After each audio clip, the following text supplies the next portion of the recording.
نبی پاک صلی اللہ تعالی علیہ وسلم نے یوں بیٹھے بیٹھے ایک دن صحابہ سے فرمایا یار روز نہ بیٹھے رہا کرو، وقفے سے ملا کرو۔ کچھ لوگ زیادہ ساتھ رہنے لگتے ہیں تو ادب نہیں نہ رہتا، ان کو احساس نہیں ہوتا کہ میں کیا کر رہا ہوں۔ تو نبی کریم صلی اللہ تعالی علیہ وسلم نے صحابہ کے مجمع پہ نظر ڈال کے فرمایا، حضور فرمانے لگے روز نہ ملا کرو، وقفے سے ملنے سے محبت بڑھتی ہے۔ حضرت صدیق اکبر بھی مجمع میں بیٹھے تھے، وہ بھی 3 نمازوں میں نہ آئے تو پیچھے ہی نماز پڑھ کے چلے گئے۔ ایک روایت ہے عصر مغرب عشاء، اور دوسری جگہ لکھا کہ نہیں ظہر عصر مغرب تھی، پیچھے نماز پڑھی چلے گئے، پھر عصر پڑھی چلے گئے، پھر مغرب پڑھی، اور حضور نے زور کے بعد حضرت انس بن مالک سے پوچھا ابو بکر نہیں آئے؟ پھر عصر کے بعد پوچھا ابو بکر نہیں آئے؟ پھر مغرب کے بعد پوچھا ابو بکر نہیں آئے؟ تو حضرت انس بن مالک کہتے ہیں میں بھی حیران تھا کہ وہ نماز تو پڑھ کے گئے ہیں، اور حضور کا طریقہ تھا کہ سلام پھیر کے پیچھے دیکھتے تھے، تو حضور نے دیکھ لیا، پھر بھی 3 دفعہ پوچھا کہ وہ آئے نہیں؟ سمجھے میری بات کو؟ حضور فرما رہے ہیں نماز پڑھنے تو ساری دنیا ہی آتی ہے، وہ تو اسپیشل آیا کرتا تھا، وہ آیا نہیں؟ آئے نہیں جناب صدیق اکبر؟ تو حضرت انس کہتے میں نے جا کے دروازے پہ دستک کی، حضرت انس قریب رہتے تھے نا حضور کے، تو نبی پاک کے لاڈلے تھے، تو پھر لوگ بھی ان کا لاڈ دیکھتے تھے کہ یہ حضور کا قریبی ہے۔ تو کہتے میں نے دروازے پہ دستک دی تو حضرت ابو بکر صدیق فرمانے لگے کیسے آئے ہو؟ میں نے کہا یار آپ چنگے سیانے بندے، حضور نے 3 دفعہ پوچھا ہے، 3 دفعہ پوچھا ہے۔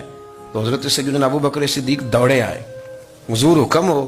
تو نبی کریم نے فرمایا یار سارا دن تو نظر ہی نہیں آیا، تو کدھر تھا تو؟ سارا دن ملا ہی نہیں۔ اللہ کرے آپ کے اس جملے کے حسن کی سمجھ آئے۔ آپ دیکھیں جو چاشنی یہاں ٹپک رہی ہے، جو وقار یہاں ٹپک رہا ہے، ذرا اس کا مزاج تو دیکھیں، اور یار تو نظر ہی نہیں آیا سارا دن۔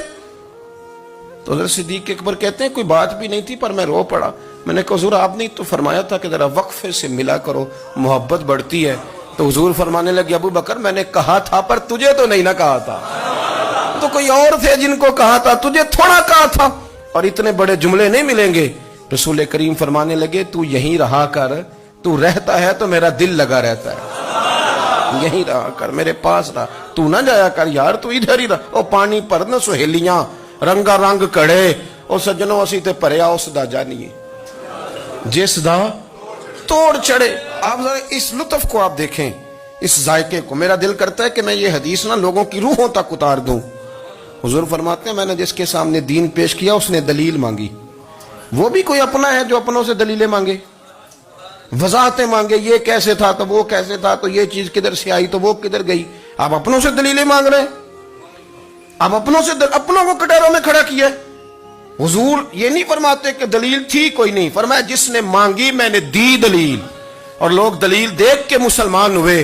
حضور فرماتے ہیں لوگوں سنو یہ میرا ابو بکر ہے، میں نے اسے کہا کلمہ پڑھ لے، اس نے دلیل ہی کوئی نہیں مانگی، فوراً ہی کلمہ پڑھ کے مسلمان۔ یہ اعزاز ہے۔ یہاں تو تھک گئے لوگ اپنوں کو دلیلیں دیتے، وہ جی ویسے کیسے تھا، تو ایک بندہ یہ کہہ رہا تھا تو دوسرا کہنے دے جو دنیا کہتی ہے، تو اپنی بات کر، تو بتا تو کیا کہتا ہے، اپنی رائے بیان کر، تیرا نظریہ کیا ہے، تیرا ذوق کیا، تو چھوڑ لوگ کیا کہتے ہیں، اپنی بات کر۔